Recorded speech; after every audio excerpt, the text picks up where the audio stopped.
गेल्या 2 दिवसांच्या विश्रांतीनंतर आज पुन्हा पावसाचा जोर वाढलाय। जिल्ह्याच्या पश्चिम भागात जोरदार पावसाने हजेरी लावली आहे।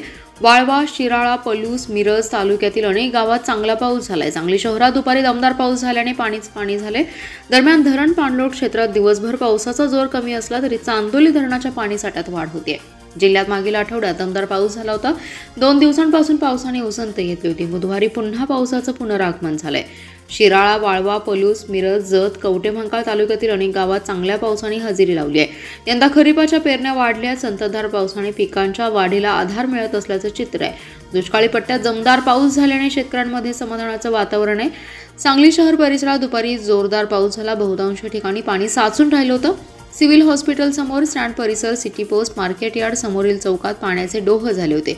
या पाण्यातून वाहन चालक मार्ग काढत असल्याचं चित्र होतं। कोयना आणि चांदोली धरण पाणलोट क्षेत्रात पावसाचा जोर कमी झालाय, मात्र धरणातील पाणीसाठ्यात वाढ सुरूच होती।